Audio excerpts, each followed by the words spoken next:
Hi gang, welcome back to the Ornery Latina. Today's segment is going to be on, I just was really thrilled. Lately, Hannity has been interviewing people, and he interviewed two of my favorite people this week, so I got to talk about that. The first one was Bill O'Reilly, and the second one was Rush Limbaugh. And I like both of them a lot. I've always aspired to be a little bit like both of them, and in the way that I think that these guys really did a lot for America, our voices, and both are just extremely phenomenal. So just to see the interviews, and Rush doesn't do too many, but he looked fantastic. I think that it's the best I've ever seen him look. He's lost weight. He just looks so healthy, and it's like I would love to see more of him after that interview, because it's like, where have you been? You know, he doesn't put out a lot of interviews, and he should do more of that, because he's a phenomenal speaker, and you know, he's something that we all aspire to be like. But with what's going on in the world, I want to address that. I was out on my walk, and I don't buy the Tampa Bay Times. I read the titles, like when I'm walking by on the streets, and they had mentioned something about Cuba. Kind of interesting to see what's going on with Cuba, because I haven't Googled it yet. So you guys feel free to tell me. You know, I'm sure there's something going on with them and everybody else. We've had 8 years of Barack Obama. And what you're seeing now is not an incompetent Donald Trump, but an incompetent Barack Obama. And we are cleaning up the messes. It's like, you know, when Clinton was in office, and then George W. Bush came in right after that, pendejo, and had to clean everything up. That's basically what's happening here with Mr. Trump. You have the liberals who sit around and do nothing but, you know, give out handouts to the poor. And like, oh, aren't we great? And they let all the world leaders just shit all over us. And then when they leave office, and everybody hates their guts and wants to attack America, we blame it on the Republicans. So the truth being is that it's not a Republican issue. It is a Democratic issue, because they are just so passive. You know, like, no peace, love, and let's get along with everybody.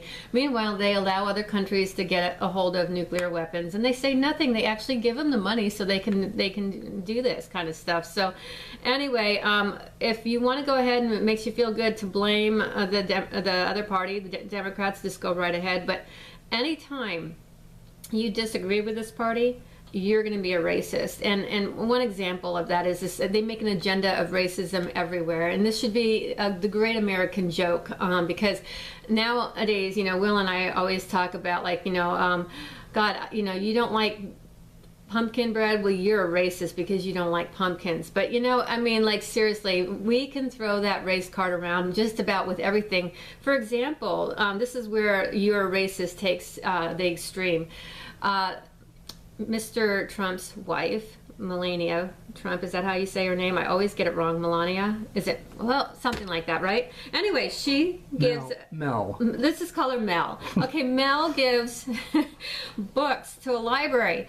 And she does it to many libraries, and this one bitchy librarian with a stick up her ass writes this nasty ass letter back to the White House and sends the books back. And, you know, I think we all should find out who this lady is and just flood her with Dr. Seuss books, because, okay, Dr. Seuss books, you know, that's a racist gesture, you know, sending the Dr. Seuss books to rich kids. I mean, why don't you send it to poor kids? We don't need the books.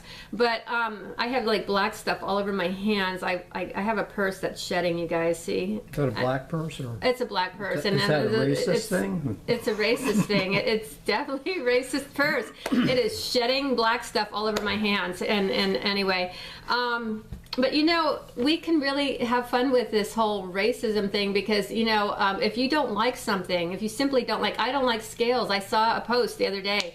The scale was sitting in the bathroom of a gym, and this one lady writes, I want this removed because it's racist. You know, and you could see some fat person saying, I really don't like these numbers. I don't feel this heavy, and because it's making me feel bad, we need to remove it. I mean, come on, cream puff people.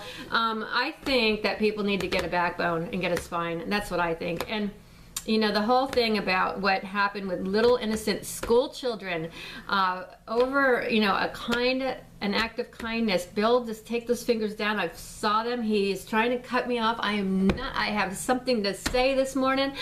Just because people do not like, you know, Mr. Trump, and then they bring in the little school kids and basically, you know, write this really demeaning letter to the First Lady. And they would have never done this to Barack Obama's wife. They would have never treated her. In fact, she was written up in the Vanity Fair as the best dressed woman, and she looked like shit, you guys. In fact, you know who looks really awesome, who just... And you know what? Melania looks, I'm going to call her Mel, looks awesome. She looks awesome. And they sit there and they completely tear her apart. They tear her apart. And she is just first class all the way. And you know what? No time in history has a first lady ever written me back. And I have this letter somewhere around here. I need to parade it around. I need to frame it.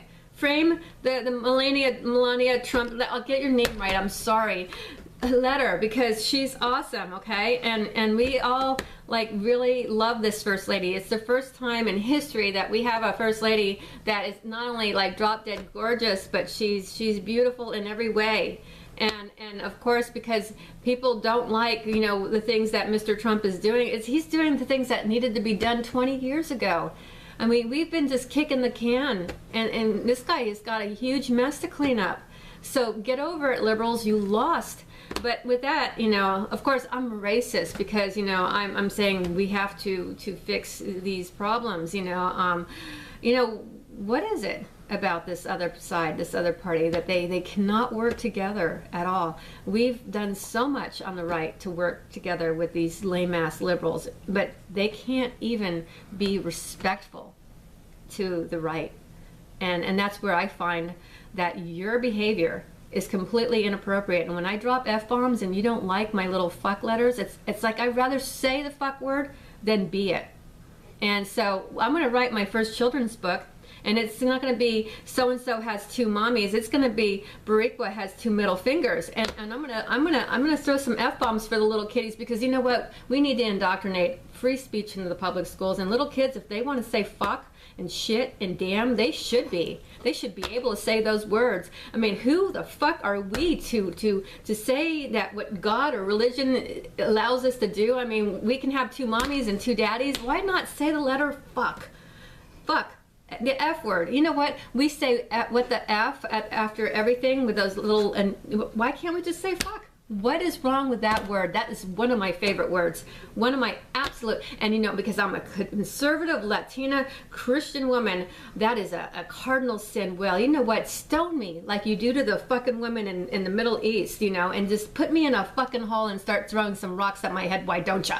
You know what? Because you know what? You liberals think that you are so progressive and you're so for women and everything, but you're the first person to judge me because of my potty mouth.